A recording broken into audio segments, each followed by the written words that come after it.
Kenapa pemerintah harus peduli sama komunikasi? Just answer this question and be honest. Tidakkah pemerintah ingin bermitra dengan rakyat? Bukankah seharusnya pemerintah dan rakyat hand in hand? Gimana lo mau kerja sama rakyat kalau lo ngomong aja nggak mau? Gimana lo mau jalan sama rakyat kalau rakyat nanya aja lo tarik kartu persnya?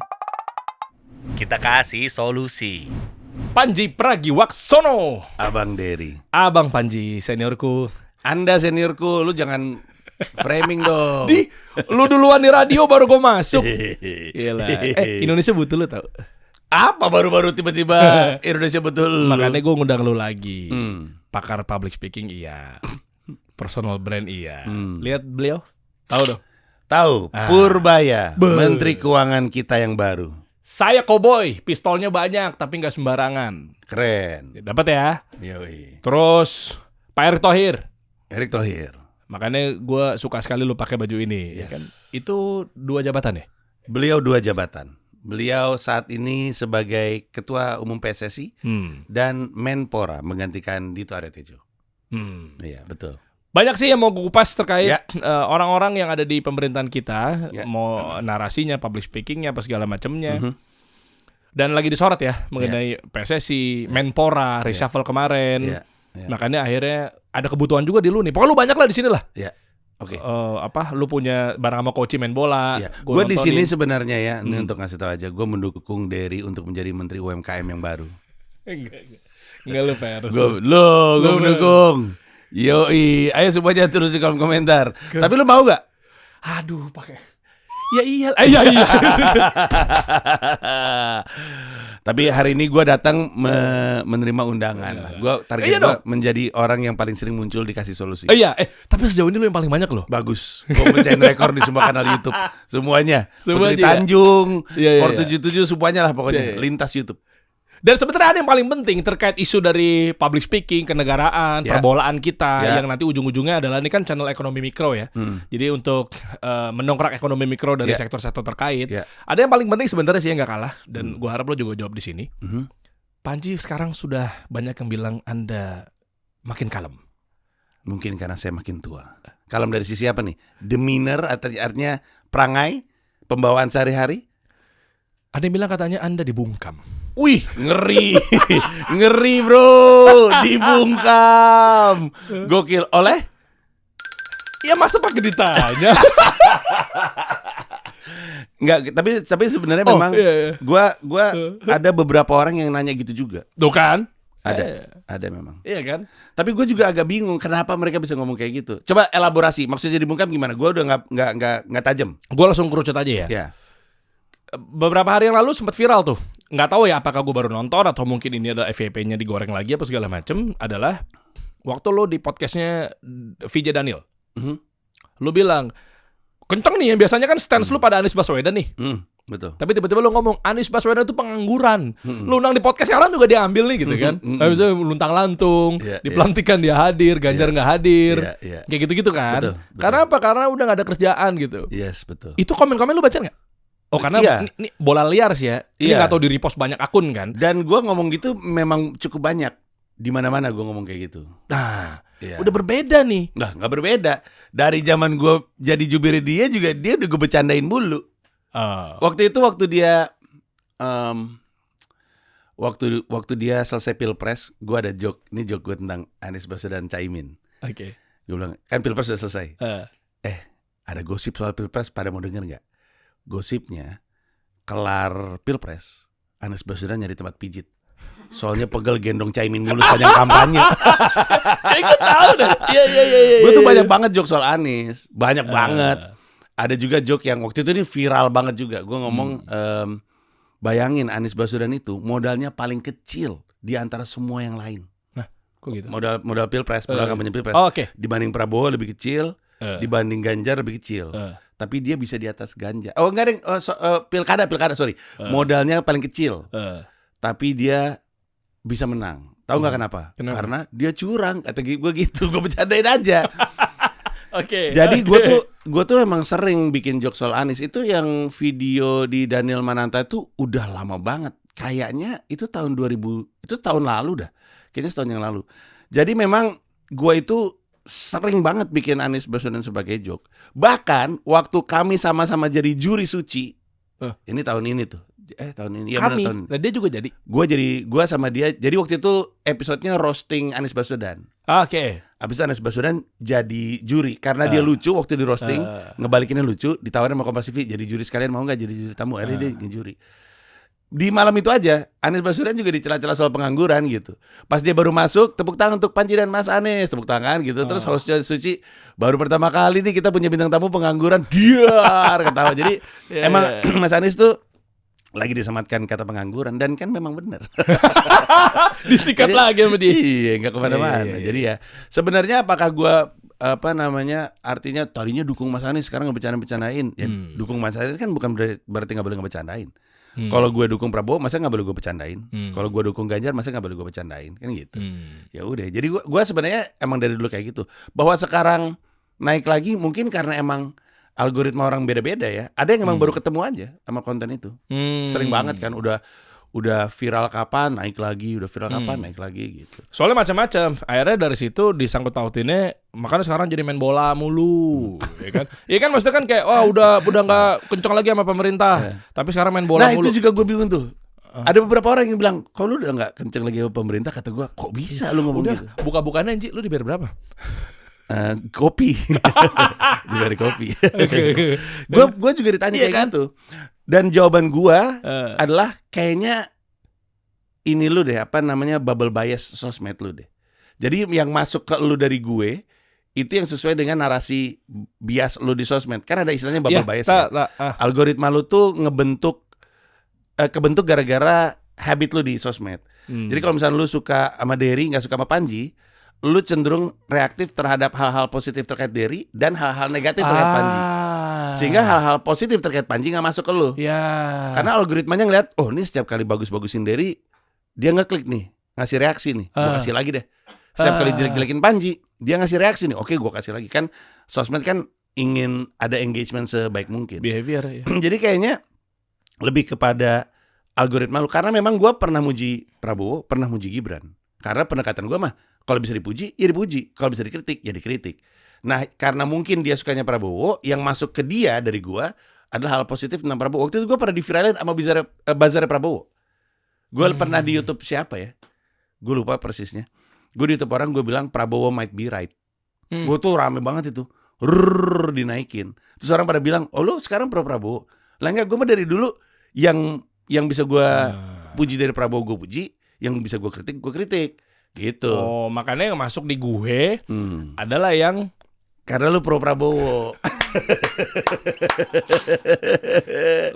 Tapi gue juga banyak ngekritik joke mensrea gue kemarin tentang Pak Prabowo-nya. Banyak banget. Punchline gue aja tentang Gibran di joke terakhir.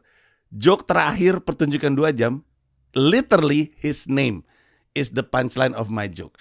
Jadi kalau dibilang gue pro rezim, gue mah pro lucu gue der. Apapun yang bisa gue bercandain, gue bercandain. Mau itu Anies, mau itu Gibran, mau itu Prabowo. Gue I'm not siding with anyone, kecuali kasih solusi. Gue pro kasih solusi. Saya dukung Dery UMKM. Dia ntar jadi YouTube UMKM. Emang nih orang YouTube Kementerian UMKM. Gila lo. Bang Maman, saya nggak ada brief apa-apa Bang Maman. Lucu banget. Dia baik lo sama gue lo Bang Maman. Saya nggak ada brief apa-apa lo. Bang Maman ini iya lo. ambisi nih Bang Maman.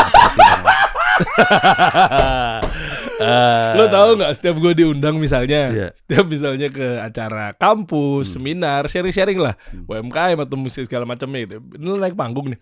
Biasanya kan kalau narasumber itu one-linernya, gue pakai istilah lu dulu nih, one-linernya itu kan dari si narasumbernya. Betul. Ya kan? Lu masuk, terus lu ice breaking dengan one-liner. Iya kan? Ini kebalik, penonton. Gue naik panggung, lo tau gak isinya apa? Gue naik panggung, tek, belum nyapa nih gue nih, tek, gue lagi mikirin one-liner gue kan, ice breaking, nyeletuk di ujung, wih, podcast rezim naik, keren. Gara-gara siapa tuh? Lo, pertama kalinya dia ngomong. Waktu itu gara-gara apa ya? Masalah panasnya pilpres lah ya. Nggak tahu gue. Iya, waktu pilpres gitu kan, dulu sering lah, pokoknya tiba-tiba langsung kayak pas lagi kita lagi ngomongin apa, terus gue agak stuck karena kaget gue susah jawabnya. Kayaknya itu kehadiran gue kedua deh di sini. Iya. Karena kehadiran pertama kita banyak ngomongin soal Islam soalnya. Iya.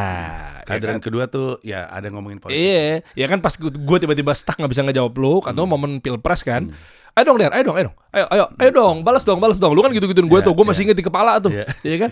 Ayo dong, lu kan harus bela rezim, podcast rezim lu ngomong gitu. Mulut gue padahal gue tuh semuanya siapa yang jadi pasti gue dukung. Iya, ya kan entrepreneur gitu. Nggak pro gitu. penguasa, Nggak pro gitu. penguasa. Enggak. Biar aman. Enggak juga. Kaki di mana-mana. Gitu. Capres ada 3, kaki juga ada 3. Ideologi gue, kaki. Ideologi gue. Islam. Iya. Islam itu siapa yang jadi? Kita taat sama pemerintah. Itulah subhanallah. Kenapa jadi ke situ pembahasannya? Gak apa-apa, keren. Jadi episode 1 lagi.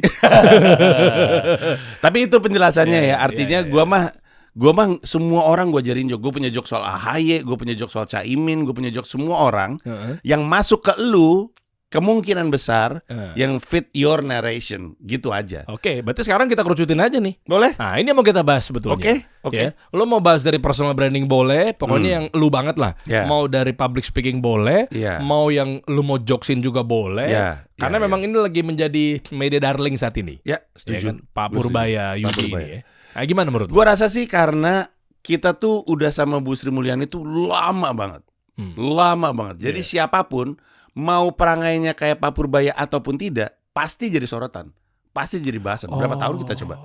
Bu Sri Mulyani udah terlibat dalam diskursus ekonomi Indonesia tuh dari zaman 13 tahun bukan sih? Kalau jadi menteri ya, tapi dari zaman IMF, reformasi, dari zaman reformasi udah ada dia terlibat. Jadi kita tuh familiar sekali dengan Sri Mulyani sosoknya, dan banyak yang ngefans, banyak yang suka. Kali pertama masuk Purbaya yang perangainya beda, nggak usah beda sebelang dia deh, beda dikit juga pasti jadi omongan. Nah, tapi menarik emang dia. Kalau gue pribadi masih dalam posisi wait and see sih terhadap beliau. Oke, ini maksudnya adalah manusia karena makhluk komparatif gitu. Maksudnya kita suka banding-bandingin. Mau nggak mau. Jadi mau siapapun selain Pak Purbaya, karena memang udah melekat sosoknya Sri Mulyani, akhirnya pasti kena. Iya. Ini ya yang paling kelihatan jelas kalau dibandingin dua individu ini, Sri Mulyani sama Purbaya ini risk appetite-nya beda. Nih. Iya. Nah ini dia nih, risk appetite-nya beda. Yang satu lebih konservatif kan. Iya. Gue daripada apa-apa mending ibaratnya cash flow gue lancar lah gitu. Gue nahan duit gitu. Direktur keuangan. Betul. Simpelnya gitu ya analoginya. Kalau sebelah kanan Purbaya direktur marketing, ngegas. Betul. Dia lebih banyak gue daripada duit disimpan gak jadi apa-apa, mending gue gelontorin aja duit biar bergairah pasar kan gitu kan lebihnya kan. Nah, ini aja jangankan misalnya risk appetite-nya sama aja, pasti tetap diomongin. Apalagi risk appetite-nya beda. Oh, itu. Jadi rame banget tuh mendukung tax amnesty, menolak tax amnesty. Memperluas cakupan pajak agar penerimaan negara meningkat. Tingkatkan income rakyat agar penerimaan pajak meningkat.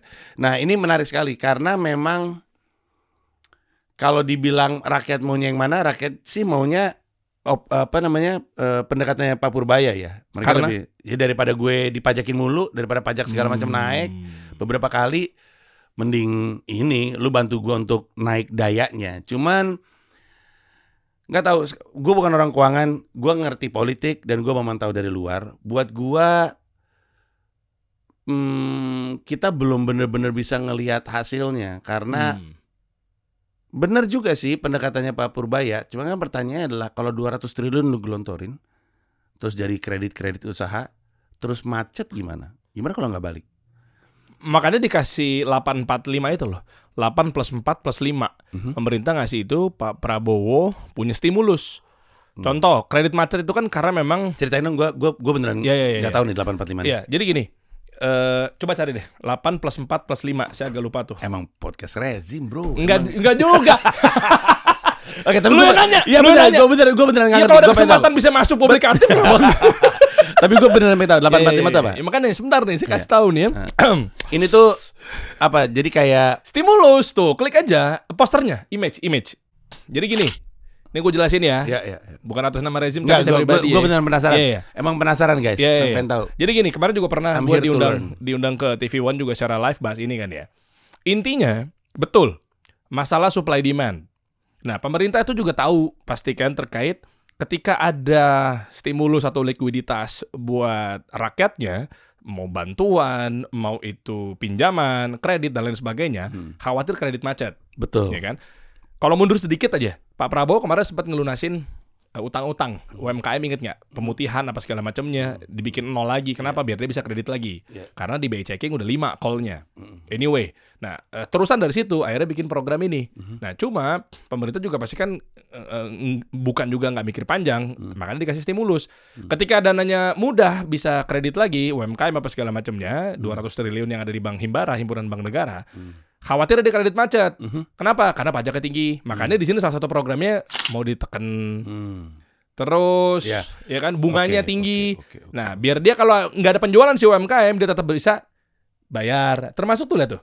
Ini isinya 8 program akselerasi, 8 program dilanjutkan, 4 program dilanjutkan, 5 program penyerapan tenaga. Nah, artinya dengan stimulus-stimulus ini, upayanya mereka kalaupun ada isu cash flow, kalaupun ada isu apapun itu bentuknya, tetap bisa bayar biar nggak macet. Ini disosialisasikan kapan? Baru ya? Atau udah lama? Ya, baru karena memang seiringan sama si Pak Purbaya. Iya, statement 200 triliun itu. Jadi ini taktikalnya kayaknya kurang lebihnya ya. Pak Purbaya punya strateginya, tapi kan harus ada hal-hal taktikal untuk mendukung strateginya berjalan. Inilah gitu. Nanti ini gue pelajari. Ini demand-nya, Bang. Jadi supply-nya itu 200 triliun. Jadi kalau bisnis kan supply demand kan. Bahasa simpelnya begitu. Supply-nya itu adalah daripada ngendap 200 sampai 400 triliun di Bank Indonesia, karena mungkin kemarin kehati-hatian Ibu Sri Mulyani, akhirnya ditarik tuh 200 triliun, dikirimnya ke BNI 55 triliun, BRI 55 triliun, Mandiri 55 triliun, BTN 25 triliun, BSI 10 triliun. Apal tuh gue tuh. Ya kan? Nah, abis itu baru nanti lempar ke UMKM atau mungkin apa segala macamnya buat KUR misalnya. Akhirnya keluarlah ini. Nah, ini demand yang ngurusin demand. Kalau nggak bisa bayar gimana? Ya tenang. Kan ada program diskon iuran JKK dan JKM bla bla bla bla bla. Kalau nggak bisa bayar gimana? Oh tenang. Kan ada perpanjangan jangka waktu pemanfaatan PPh final 0,5% bla bla bla bla. Ya kan? Kalau nggak bisa bayar gimana? Oh tenang. Tuh, yang kiri tuh 8 programnya. Kan ada program magang lulusan perguruan tinggi. Misalnya apa segala macam. Kan dia ada operasional tuh. Operasionalnya bisa dipakai buat bayar misalnya. Tuh ada diskon kecelakaan bla bla bla. Jadi artinya gini sih, si bahasa simpelnya. Uang yang tadinya dipakai buat operasional as usual, sekarang dibantu sama pemerintah untuk di-cover. Magangnya dibantu, bahasa sederhananya begitu ya. Ini dibantu, ini dibantu. Artinya saving uangnya jadi nggak ngarepin dari cash flow doang. Misalnya dia UMKM. Ya memang lo harus bayar buat ini, memang lo harus bayar buat itu. Ya udah buat cicilan biar nggak macet. Bahasa bayinya begitu, Bang. Menurut lo gimana? Menurut ntar lu cek aja dulu ini ya. Gue harus pelajarin ini sih. Ini kan ketutupan Pak Erlangga sama Pak Purbaya juga kan. Lu harus edit Photoshop, AI ini dikupas dulu bentar biar kelihatan. Nah, gue yang pasti sekarang gue setidaknya tahu bahwa di balik rencana untuk ngegelontorin duit untuk kredit usaha itu ada bantuannya ya untuk memastikan itu berjalan dengan lancar. Yang mana masuk akal juga sih. Tapi ini juga berarti apa yang Pak Purbaya lakukan tuh nggak bisa kita lihat dalam waktu dekat. Dan itu masuk akal. Karena tadi aja kita sempat ngobrol, Pak Purbaya udah kelihatan nih hasil kerjanya. Belum kelihatan sih hasil kerjanya. Kebijakan yang diambil kelihatan sih. Dan mungkin kita bisa menilai. Tapi kan dampaknya itu kan kita mesti ukur kan. Tapi ini baru sih. Iya, menurut lo gimana apresiasi reaktivitasnya Pak Presiden tiba-tiba bikin program 845. Maksudnya anggaplah di-approve langsung gitu loh, bahasa simpelnya. Berarti janjian nggak Pak Purbaya sama Pak Prabowo? Ini perasaan gue mengatakannya. By the way, ini gue nggak tahu ini benar atau tidak. Yang mau gue ceritakan ini. Tapi prediksi gue itu masuknya Pak Purbaya itu di luar perencanaan awalnya Pak Prabowo. Karena kan Pak Prabowo yang menunjuk Sri Mulyani meminta Sri Mulyani untuk ngelanjut. Sri Mulyani konon kabarnya udah 2-3 kali minta mundur, dan mundurnya kemarin itu gara-gara ngerasa nggak dilindungin rumahnya. Gue sih sejujurnya ngelihat, gue simpati sama Uya Kuya, simpati sama Ahmad Saroni. Tapi Menteri Keuangan kita, Mas Eko nggak? Aku cinta Mas Eko. I love you. Mas Eko juga. Nafa Urbah, apa kabar kakakku? Cuman Bu Sri Mulyani itu kan menteri kan. Gua mah kalau jadi menteri bingung ketika pengamanan cuman kayak gitu. Iya lagi. Gua sebenarnya sedih. Kalau menteri aja bisa kena kayak gitu, gua kan mikir rakyat ya. Tapi oke lah, di samping itu gua ngerti kalau Sri Mulyani bilang, oke nih, gua udah nggak bisa lagi lah. Lu nggak bisa ngasih gua jaminan keamanan atas kebijakan gua. Bu Sri Mulyani itu pasti udah jadi omongan masyarakat lah soal kebijakan yang diambil. Tapi kan namanya pejabat publik, lu harus ngambil kebijakan yang lu yakini benar terlepas dari publik setuju atau tidak. Dan sebagai menteri, gue butuh dong untuk dilindungi. Oh iya. Atas keputusan-keputusan yang gue ambil. Karena gue percayanya ini untuk Indonesia gitu. Ada Walpri kok, pengawal menteri harusnya. Tapi kan yang datang juga banyak dan segala macamnya. Whatever lah. Beliau ingin mundur, dikasih mundur, akhirnya di reshuffle. Jadi prediksi gue ini pun dilakukan dengan sangat-sangat cepat. It makes sense on paper. Tapi kan kemudian kan harus ada banyak diskusi. Semua kan salah satu permasalahannya kabinetnya Pak Prabowo itu adalah apakah pernah terjadi diskusi kepada elemen publik. Apakah elemen publik itu beneran elemen publik atau elemen publik yang lu siapin. Ini kan selalu jadi kritik abadinya Pak Prabowo dalam waktu kurang dari 1 tahun ini. Jadi apakah ini benar atau tidak? On paper it looks good. And it makes sense. Kalau lu habis bikin kebijakan yang baru dari kementerian yang lama, harus lu dukung dong dengan banyak hal gitu. It makes sense. Tapi kan kalau emang prediksi gue benar, ini dilakukannya cepat sekali, buru-buru. Kita belum tahu, kita belum challenge. Jadi makanya gue bilang, gue sih lebih memilih wait and see untuk Pak Purbaya. Gue bukan tipikal orang yang jadi suka banget sama Purbaya karena perangainya seperti itu, koboinya. Gue juga bukan tipikal orang yang nggak suka banget gitu sama, masa Menteri Keuangan kayak gitu. Gue mah terserah. Lu mau gagap, lu mau ngomong mulu, lu suka ngomong jorok, terserah. Yang penting kerjanya kelihatan. Kalau gua mah. Kalau gua mah.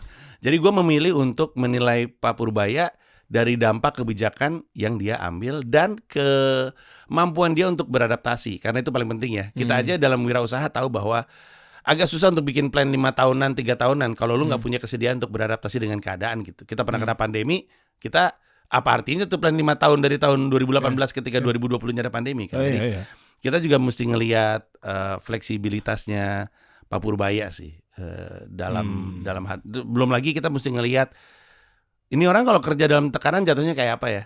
Kelihatannya sih orangnya kan happy go lucky ya. Tapi kan orang happy go lucky, orang yang mulutnya lemes tuh kalau dalam tekanan keluarnya juga dalam bentuk ucapan yang lemes banget juga. Jadi kalau gue tuh pendekatannya kayak gitu. Tapi sebelumnya pernah ada nggak zamannya Pak Harto, lanjut B.J. Habibie dan seterusnya gitu loh. Gaya-gaya seperti ini. Sebenarnya gue lagi pengen coba komparasikan sih. Kayak antara ini kan eranya udah eranya Gen Z yang kritis, eranya suka belak-belakan apa segala macamnya. Good point. Iya kan? Kalau kata gue ya, gue rasa. Dan gue hanya bisa ingat era Soeharto ya, kan gue nggak tahu era Soekarno. Tapi dulu tuh menteri tuh tidak punya gaya komunikatif, nggak ngerasa perlu untuk punya gaya komunikasi yang baik karena nggak komunikatif. Kalau sekarang, dan ini menurut keyakinan saya, kita tuh lagi seneng karakter-karakter anti-hero. Kita tuh lagi seneng Wolverine, lagi seneng Deadpool, lagi seneng Batman, orang yang anti-hero gitu. Makanya orang dulu suka Ahok. Makanya orang suka Deddy Mulyadi. Makanya ada sejumlah pejabat publik yang perangainya tuh dar-der-dor gitulah dan dicintai karena orang capek dengan yang gitu. Aneh salah satunya orang capek gitu. Iya bener. Viral lagi di sini bentar nih. Emang bener. Enggak gimana. Manis-manis gitu. Orang kan ini benar, gue yakin Mas Anies juga tahu. Orang tuh banyak yang ini apa namanya rada-rada iki gitu ngelihat Mas Anies, kayaknya fake deh gitu. Ada yang kayak gitu. Serius. Terus ada juga yang ngelihat Ahok atau ngelihat Deddy Mulyadi kayak, wah gila ini dong apa adanya gitu. Termasuk Pak Prabowo juga. Wah gini dong apa adanya. Ada juga yang kayak gitu. Tapi ada juga yang bilang, masa pemimpin kayak gitu ngomongnya. Ngerti gak sih maksud gue? Nah jadi kayaknya Pak Purbaya ini kalaupun dia disukai sama publik, itu adalah tipikal publik yang emang senang dengan pejabat-pejabat yang apa adanya gitu. Oke, tapi keren juga ya kalau bisa pas ya. Memang di set atau beliau begitu? Enggak sih, gue rasa beliau tuh bukan gue rasa sih. Sejauh yang gue tahu, emang beliau kayak gitu orangnya. Waktu emang dia ketua LPS. Dari dulu, karena waktu itu ada klip yang naik, video-video dia lama ngomongnya emang kayak gitu, emang gayanya kayak gitu. Jadi dia bukan kayak gitu karena sekarang jadi menteri gitu. Ini kasusnya kayak dulu siapa yang sempat jadi utusan khusus? Gus Miftah. Sekarang orang kan masa utusan khusus kayak gitu mulutnya, ya kan? Kalau gua mah responnya, lah Gus Miftah memang kayak gitu. Yang nunjuk lah, yang lu tanyain kalau udah tahu mulutnya kayak gitu nggak perlu tuh jadi utusan khusus. Gus Miftah was just being Gus Miftah. I'm trying to say it's not really his fault. He's always like that. Gus Miftah adalah Gus Miftah. Dari dulu Gus Miftah kayak gitu, Gus Miftah kayak gitu juga sekarang. Menarik. Nah, beliau juga kayak gitu. Emang orangnya dari dulu kayak gitu. Ketika dikasih jabatan yang lebih tinggi, lebih banyak yang ngeliat, lebih banyak opini. Nah, jadi gue sih tidak setuju sama anggapan bahwa wah nih dia jadi sosok ini nih agak-agak narsis nih ketika udah jadi menteri. Enggak, emang orangnya kayak gitu. Dan lu ngerasa aneh aja punya menteri keuangan seperti ini karena menteri keuangan sebelumnya enggak tipikal seperti ini. Ya udah, it is what it is, terima aja gitu. Dan ini nyambung nggak? Lu pernah tahu istilah LOT ya? LOE, Law of Attraction itu? Yang Law of Attraction. Dulu gue dapat kalau nanya istilah Islami, gue bisa jawab. Enggak. Law of Attraction gue agak. Enggak, bukan. Kenapa? Apa tuh maksudnya law of attraction? Maksudnya kayak ya bahasa simpelnya optimistik, sesuatu dipikirkan dengan positif, karena memang omongan doa, memang ke situ siarannya, kan di kayak semacam apa dulu Ari Ginanjar tuh ISQ apa segala macam kan juga kayak gitulah ya, positivity vibes apa bla bla bla bla itu. Ini nyambung nggak? Jadi kayak dengan udah tenang aja 3 bulan nanti begini, ISG juga ntar sampai 36.000 naik, tenang aja, saya bisa benahin selama 3 bulan tentang ekonomi kita, gampang gitu, makanya dipilihnya saya. Itu kan jadi kan rakyat jadi kayak siap, nggak yang pesimistik semua gitu loh. Ada yang keren nih, ada yang apaan sih lu, itu juga ada deh. Ada juga. Gua bahkan insting gua tuh ngomong apaan sih lu, tapi gua mencoba untuk melatih diri gua sendiri untuk objektif dan bilang ini cuma reaksi karena lu kaget ngeliat menteri kayak gitu. Ngerti gak maksud gue? Gue harus bilang sama diri gue sendiri, you have to be fair, Panji. Lu gak bisa menilai seorang menteri dari perangainya. Lu harus menilai menteri dari kebijakannya dan dampak kebijakannya dan fleksibilitas dia untuk mencoba untuk mengubah sesuatu yang dia udah katakan. I think doubt is very powerful. Keraguan tuh kuat sekali. Nah, simpelnya kalau lu udah paham politik, biasanya kan lu udah di beberapa lintas generasi ya, dari zaman Pak Harto. Saya tua betul. Enggak, tapi serius. Ya kan Menteri Penerangannya Pak Harmoko ngumumin harga cabai tiap pagi di radio gitu kan. Ya, itu kan kita juga ngerasain tuh SD tuh.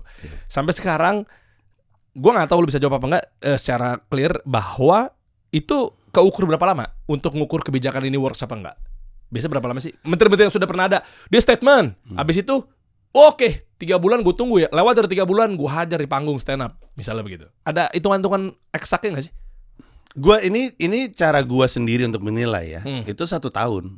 Gua 1 tahun. Gua nggak setuju kayak 100 hari karena nanti ini sejauh yang gue tahu ya 100 hari ini tuh bahasanya media. Dan akhirnya jadi keyakinan publik. Mari kita ukur prestasi seorang pejabat publik dalam 100 hari. Sering banget tuh. Padahal kan sebenarnya nggak terlalu banyak yang bisa kita nilai dalam 100 hari. Apalagi makin gede yang dia pimpin seperti Indonesia, tentu makin susah dan makin butuh waktu kan. Lalu B itu akan membuat pejabat publik ini nyarinya quick wins. Jadinya nyarinya yang kemenangan-kemenangan kecil dan gampang yang ada di permukaan. Bagus lagi. Dan itu yang gua khawatirkan. Dan itu yang sejujurnya agak kelihatan dari Pak Prabowo. Apa yang beliau katakan tuh kayak tusun Pak untuk ngomong kayak gitu. Jadi gua sih ngerasa, nah yang menarik ini 20 Oktober 1 tahun dong, bentar lagi nih. 20 Oktober Pak Prabowo 1 tahun. Gua khawatir karena spirit keresahan masyarakatnya masih besar. Kalau Pak Prabowo bisa ngumumin dan pasti akan ngumumin pencapaian selama 1 tahun dan masuk akal, karena sering gak masuk akal Pak Prabowo. I'm very sorry I have to tell you this. Banyak yang gak masuk akal dari apa yang Bapak klaim. Mungkin publik akan santai, tapi kalau nggak publik ngamuk lagi, gue khawatir ya. Makanya nyambung nggak sama yang isu kemarin? Gue nggak maksud kemana-mana ya, tapi misalnya kayak demo kemarin kan belum genap 1 tahun, akhirnya mungkin ada pihak-pihak tertentu nilai bahwa kayak biar gagal, biar kita selengkat sebelum 1 tahun glorifikasinya nih, bahwa kita udah genap 1 tahun nih. Akhirnya narasinya tuh kan baru 10 bulan aja udah mau turun nih dia nih, jangan-jangan nih. Mungkin kemarin kan sempat ada isunya mau ada darurat lah ini apa segala macam ya. Nyambung gak sih? Banyak diselengkat-selengkat, dijegal-jegal sampai biar jangan garis finish 1 tahun ya? Enggak sih. Enggak ya? Enggak, gini, gua nggak mau naif. Ada pasti yang manfaatin. Apapun gerakan masyarakat pasti ada yang mencoba untuk ngambil momentum. Itu mah secara sejarah udah kayak gitulah dari dulu. Enggak cuma di Indonesia, di seluruh dunia. Tapi menurut gua kemarahan rakyat kemarin itu sederhana sekali. Pemerintah ngomong apa, rakyat nggak ngerasa seperti itu. Udah gitu dong. Pemerintah ngomongnya apa, rakyat bilang enggak. Pak Prabowo bilang ini adalah angka pengangguran waktu kemarin tuh di 17 Agustus tanggal 16. Beliau bilang angka pengangguran terendah sejak reformasi. Gue punya wirausaha kan. Gue 3 tahun lay off karena kondisi ekonomi, tapi juga karena keburukan gue. Tapi dari situ aja gue ngelihat teman-teman gue dan segala macamnya. Di bawah mah gue ngerasa yang ngasih data bapak siapa dulu nih? I need to know. Karena ketika Pak Prabowo bilang, wah angka pengangguran terendah, kita nggak ngerasa seperti itu. Beberapa freelancer pemerintah dilepas-lepas, penyiar RRI di mana-mana pada dipecat, terus ada segala macam ketidakpastian yang ada di bawah. Rakyat bilang, ini kalau gue nggak bilang itu salah, lu akan pikir itu benar. Turun semua, ditambah mulut-mulut para sompral. Ahmad Saroni mulutnya sompral, Nafa Urbah mulutnya sompral, Eko mulutnya sompral. Sehingga kemarahannya langsung pada meledak. Dan sangat-sangat disayangkan Afan Kurniawan terbunuh. Jadilah martir, jadilah tambah gede. Jadi kalau dibilang mau merobohkan Prabowo, menurut gua, Prabowo Gibran, menurut gua Indonesia itu sebenarnya nggak pengen kayak gitu. Indonesia yang logis itu juga nggak mau ada pergantian kekuasaan. Karena kita pernah ngalamin pergantian kekuasaan di tengah-tengah, dampak terbesar itu ekonomi. Itu. Karena kan kalau misalkan Prabowo turun ya kayak Soeharto aja. Prabowo turun di tengah-tengah, itu kan ngasih sinyal, nih negara bakal kenapa-kenapa nih. Duit langsung ditarik semua kan. Makin ngaco lagi, yang karena duluan rakyat kecil. Jadi kalau misalnya kita logis, kita nggak pengen Prabowo Gibran itu turun. Kita pengen Prabowo Gibran lebih baik. Tapi pada saat yang bersamaan, bisa dong mulutnya nggak kayak gitu. Oke. Tapi memang datanya turun kok pengangguran. Datanya siapa dulu? Bukan 7,4 jadi 7,2. Data lu. Data gue, data ini yang dirilis sama Emmanuel Ebenezer.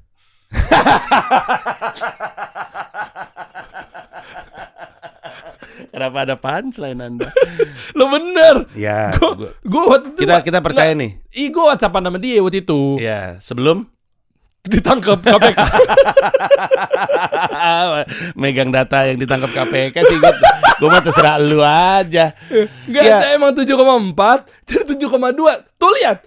Nggak, gue nggak lagi belain siapa-siapa. Gue lewat BPS aja. Tuh, Badan Pusat Statistik. Lu jangan bilang gue podcast rezim dulu nih. Gue pakai data nih. Gue mau belain abangku. Bro, lu baru aja ngutip Emmanuel Ebenezer lo. Ya bukan, emang kan dia. emang gue secara akurasi data dari situ, ya gue terima. Ya waktu itu. Pas beliau jadi Wakil Menteri Tenaga Kerja. Ya kan? Bang, mampir lagi bang. Ulas yang ini bang. Ya bang, ya der. Gue mau live dari CNN nih. Diri doang kan.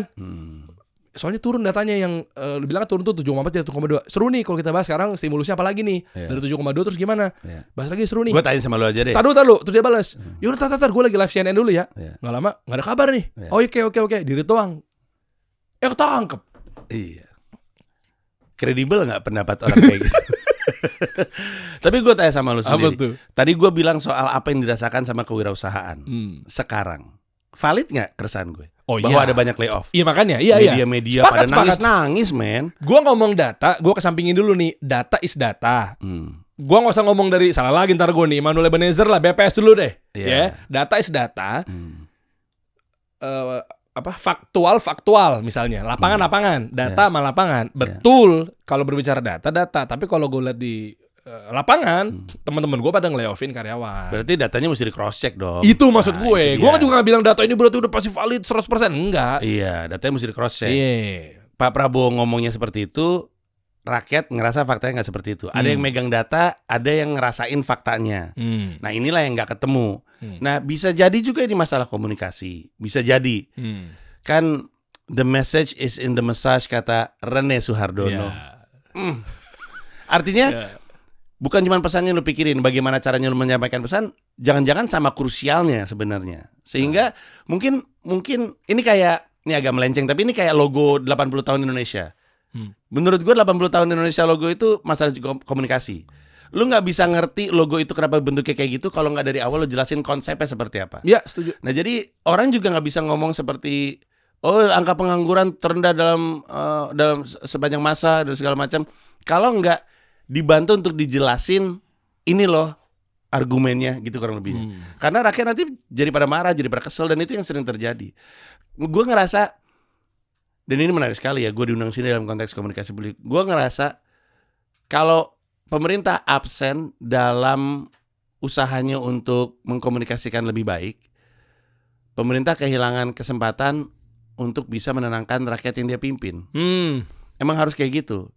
Nah, makanya gue tipikal orang yang ngerti kenapa buzzer ada anggarannya.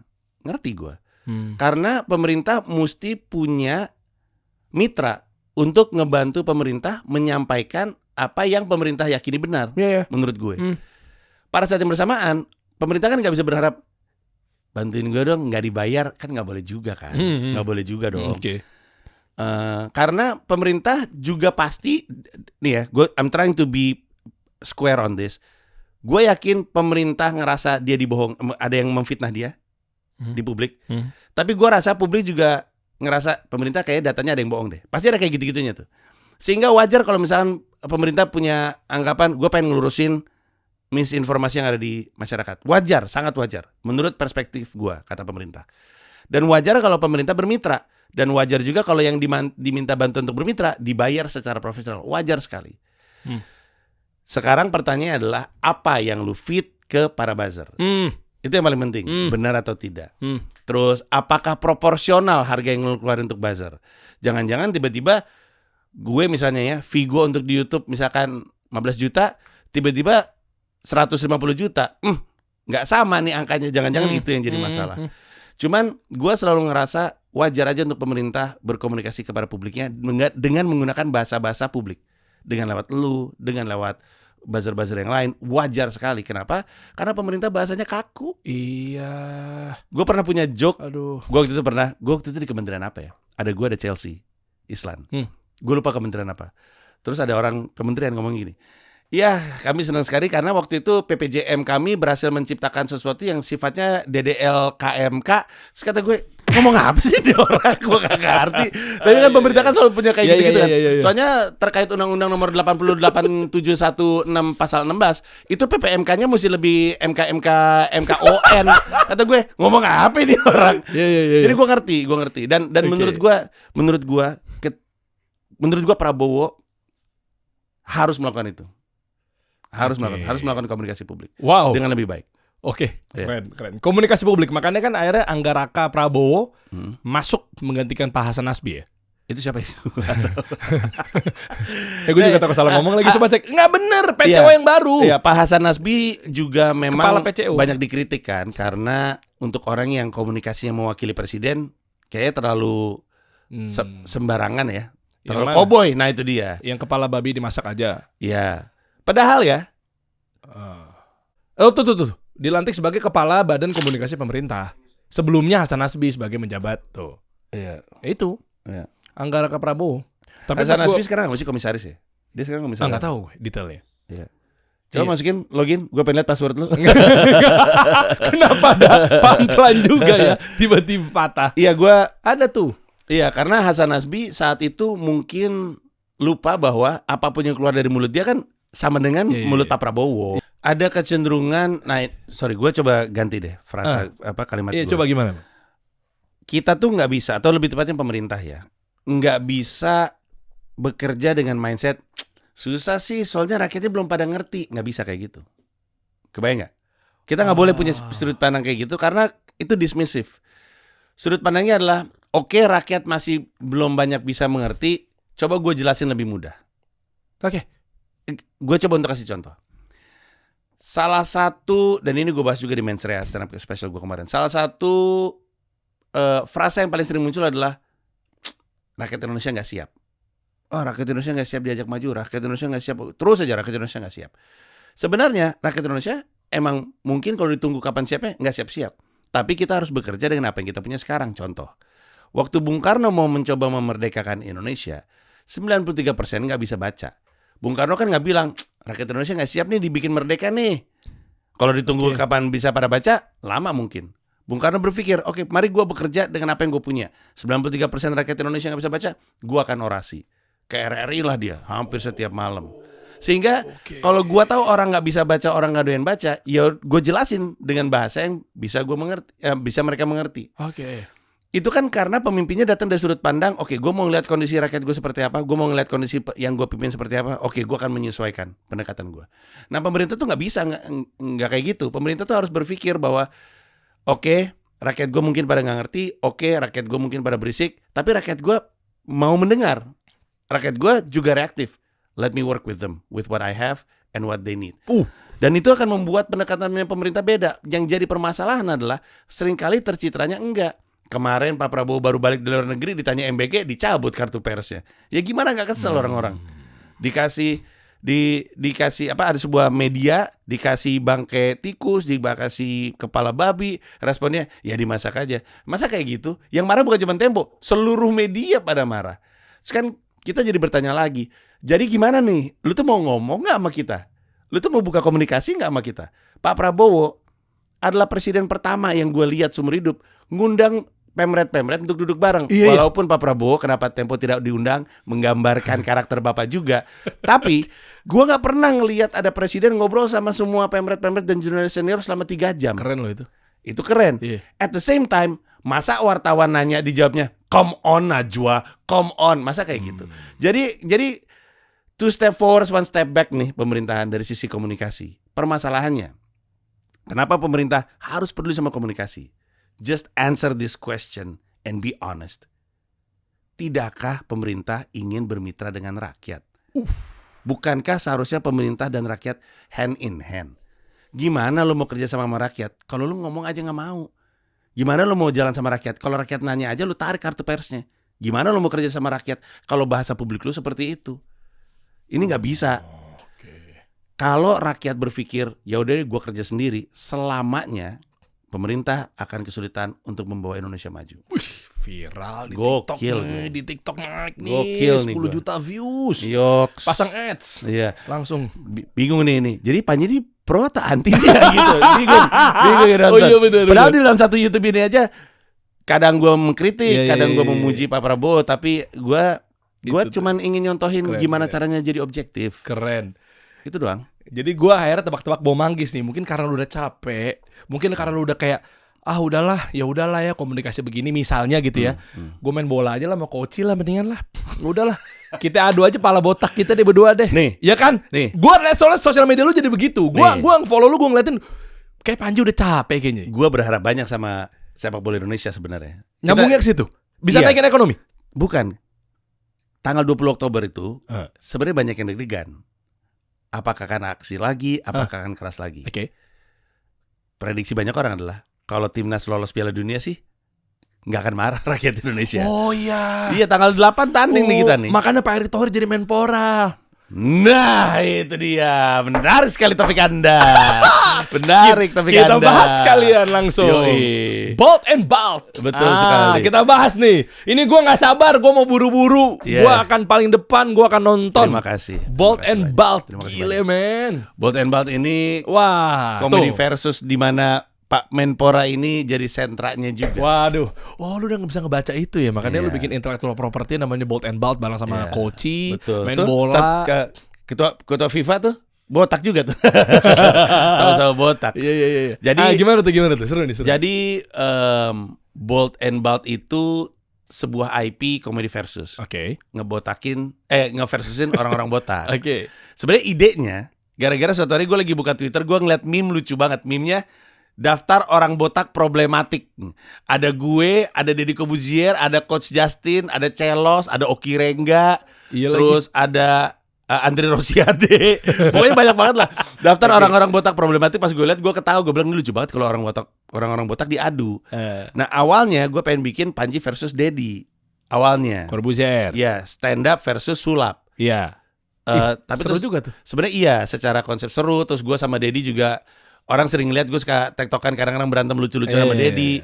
Tapi gue ngerasa kayaknya Comika ntar dulu deh. Kami mungkin belum ready untuk bikin technical sulap lah. Bukan karena memang beliau staf sus Kementerian Pertahanan sehingga tersusah jadwalnya apa segala macamnya. Lu staf sus juga ketemu sama gue.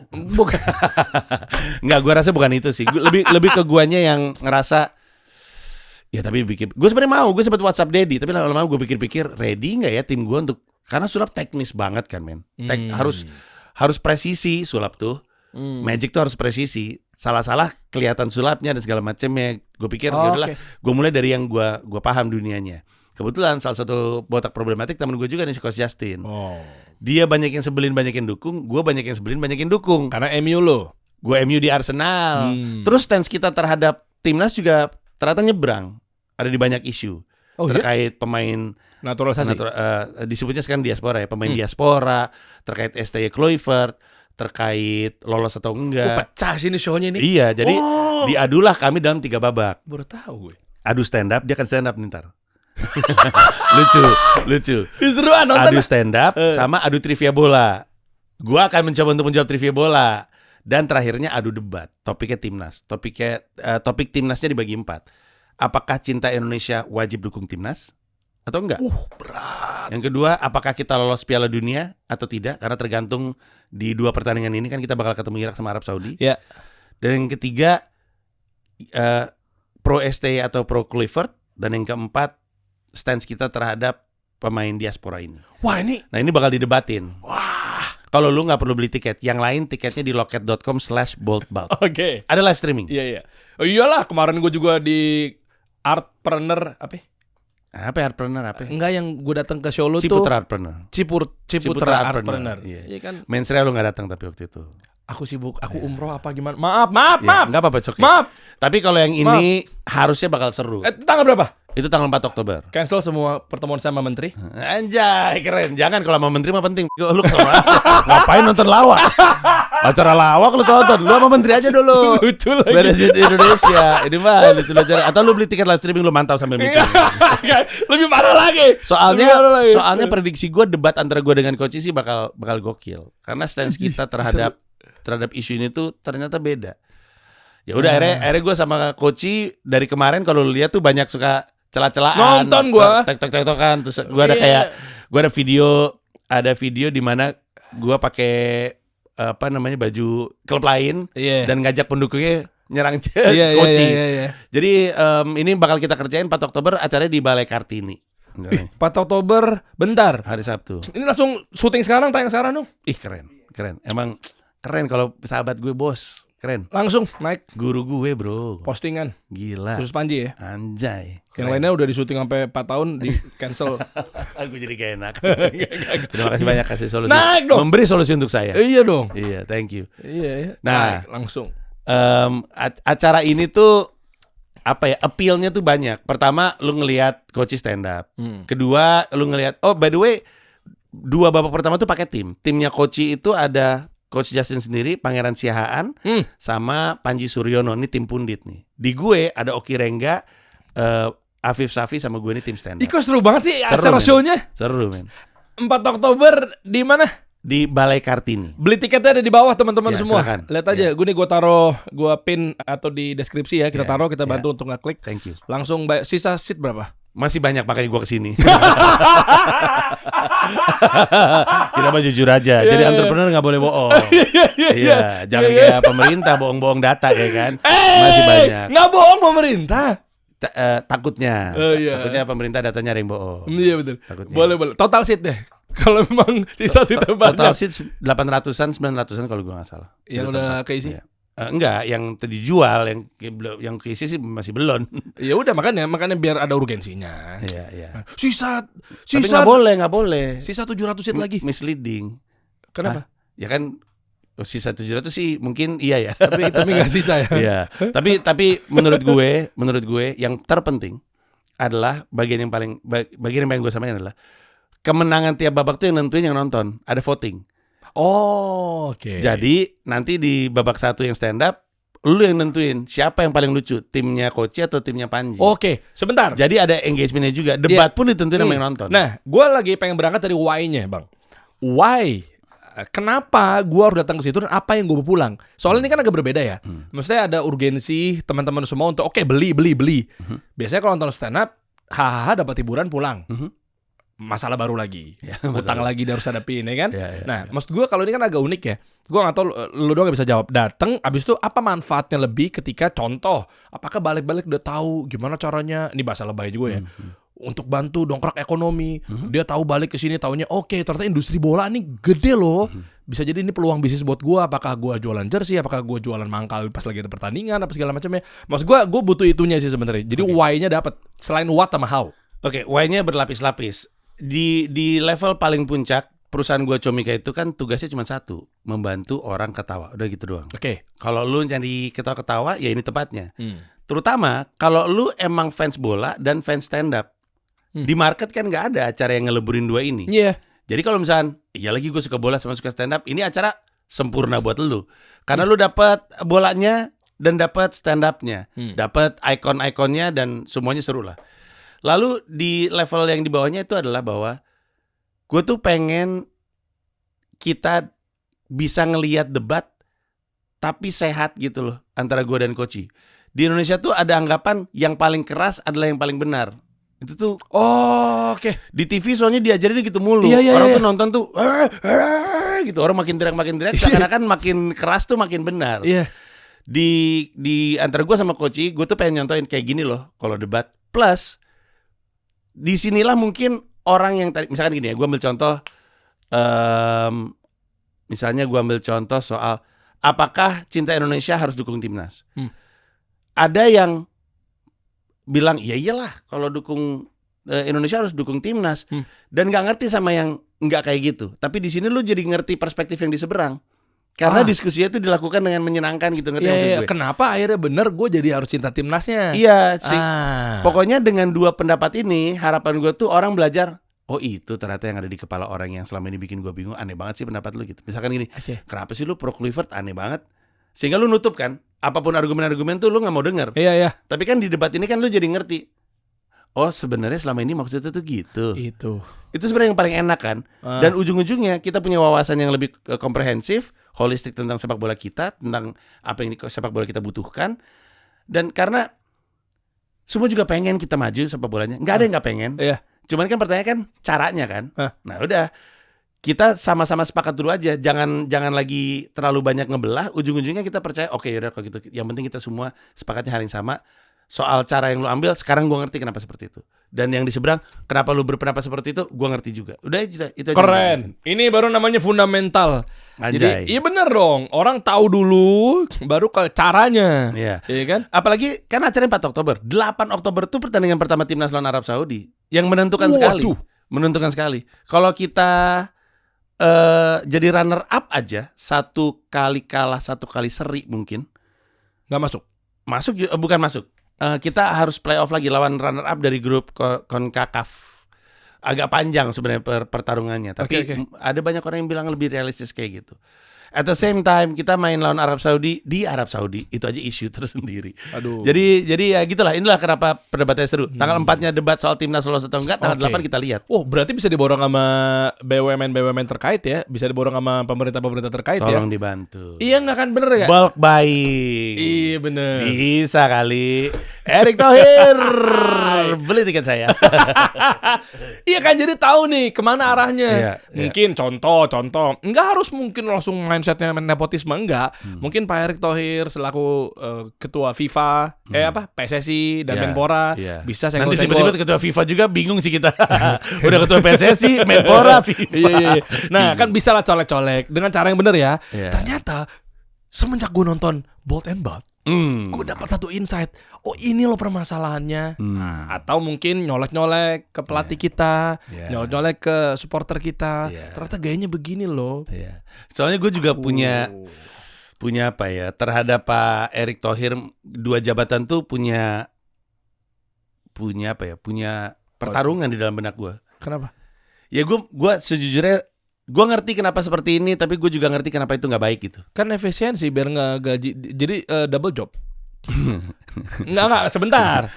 Banyak orang kiranya tuh 2 jabatan 2 gaji. Lah kalau misalnya double job 1 kali gaji? Permasalahan dari rangkap jabatan tuh bukan gajinya. Justru itu yang selalu digadang-gadang. Kayak Deddy Corbuzier, gue gak terima gaji kok. Bukan itu kan yang kita khawatirin. Tapi gue kan udah kaya, kata Deddy. Gue jadi apa sih, dia utusan khusus ya atau staf khusus? Itulah di staf khusus Kementerian Pertahanan. Iya, gue kan gak terima gajinya. Kan bukan itu. Yang lagi dipikirin sama orang kan relasi kuasanya. Ngerti gak maksud gue? Jadi kayak kalau lu 2 jabatan, oke lah gaji itu mulai yang lu angkat-angkat dan lu bilang gak akan lu terima. Tapi kan dinamikanya gimana kalau misalkan yang bikin aturan sama yang main orang yang sama. Kan jadi kan gak adil gitu. Terus kayak misalnya, ya misalkan ini aja deh. Gue ngerti kenapa Erick Thohir menginginkan untuk memegang 2 jabatan ini. Ngerti gue. Kenapa menjadi ketua PSSI akan mudah kalau gue juga ketua Menporanya. Karena sebenarnya ketua PSSI itu butuh Menpora. Sebaliknya Menpora juga butuh ketua PSSI.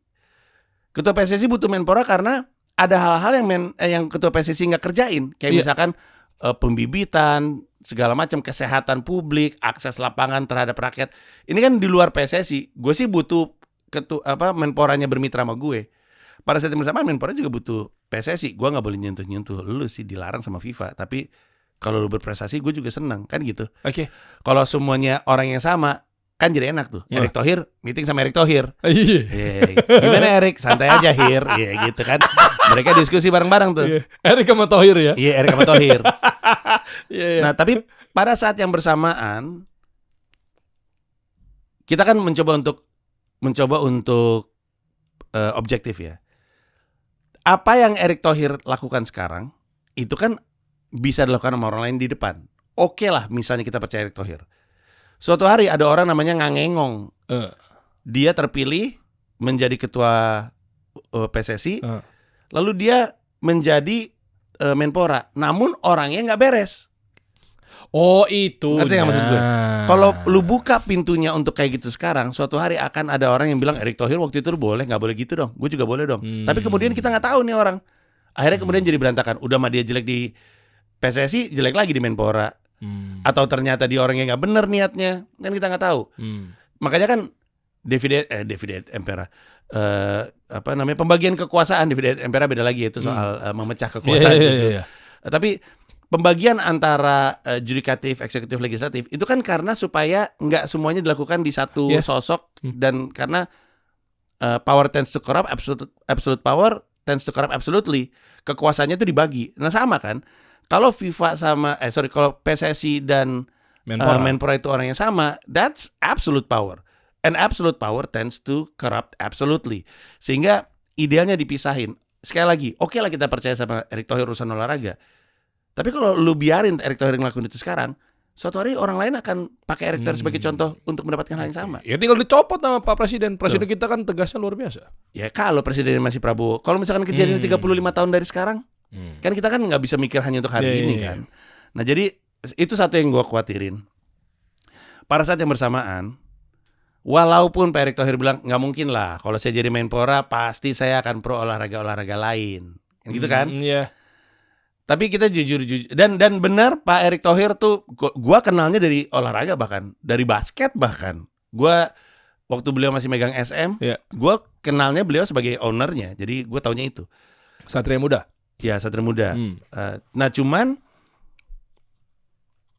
beliau punya PR gede banget sih untuk nunjukin bahwa dia bukan Menporanya sepak bola, gitu kan? Oh oke. Nah, dulu gue punya jokes soal Erick Thohir waktu beliau Menteri BUMN terus ditunjuk sebagai ketua PSSI. Gue bilang, Pak Erick Thohir, bocah aja tahu selesaiin dulu PR-nya baru main bola. Gue punya joke itu kan. Gue nonton. Ya, nah itu sekarang kan Erick Thohir bisa bilang, Panji sekarang PR saya sepak bola memang nih gitu kan. Tapi kan pada saat bersamaan PR Bapak bukan cuma sepak bola, PR Bapak catur, PR Bapak juga masalah olahraga sepak takraw, voli pantai, sepeda. Ini semua jadi PR-nya dia.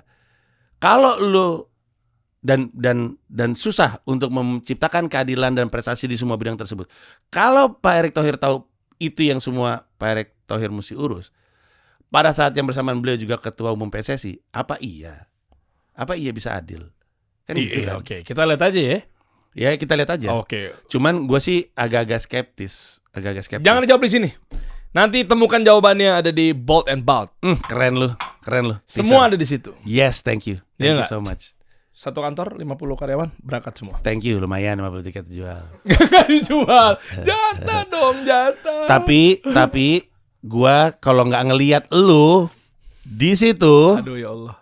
Gua datang sini, gua terbalikin nih. Gua karate chop. Yang sama apa temanya Artpreneur sama yang ada David opener lo itu Hiduplah Indonesia Maya. Iya, gua kan datang. Ketemu lu lah sendiri. Mensternya iya, gua kalau nggak salah ada umroh. Ini 4 Oktober janganlah dijadwal. Nggak ada. Basa-basi aja. Nggak bener, gas. Ketemu menteri lu. Enggak gas. Saya udah ngomong. Bener ya? Bener. 4 Oktober. Gue di depan 4 Oktober. Keren. Semua jawabannya ada di situ ya. Thank you. Sama-sama dong. Makasih banyak. Thank you. Pokoknya detailnya teman-teman itu baru sekilas. Itu ya, sorry nih, gue jadi jubirnya Panji. Baru 0,7%.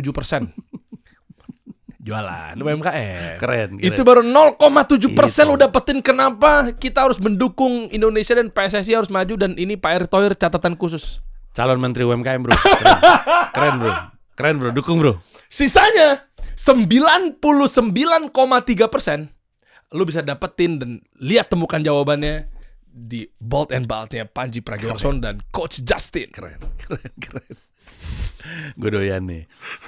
Emang ngangkat UMKM. Ngangkat. Kan gue juga UMKM itu kan ya. Iya, udah lebih lo pasti udah pengusaha kena pajak pasti lo. Iya sih. Karena lu keren punya show kayak seperti ini. Detailnya ada di bawah teman-teman semua ya. Bolt and Balt. Nah ini detailnya lu bisa lihat aja di sosial medianya. Bisa cek di bawah deskripsi. Instagram Cemika Event. Ya, belinya tiketnya di mana tadi? Di loket.com. Loket.com. Bolt Loket.com lah. Loket.com/boltbalt atau di bawah tuh udah gue siapin. Thank you. Nah, karena lu punya acara keren, gue mau kasih apresiasi biar lu kan belakangan ini kan memang Masya Allah lo Panji sering sholat ke masjid. Boleh dong gue berpositif tinggi dong. Boleh bro. Nah, jadi biar gue dapet juga. Bro, makasih banyak ya. Sarung kecubung, platinum. Keren. Iya dong. Keren bro. Tuh ya kan. Wah terima kasih lu bisa buka. Ini gue buka ya. Buka dong. Sarung kecubung. Packagingnya sih sangat premium ya. Iya tarik.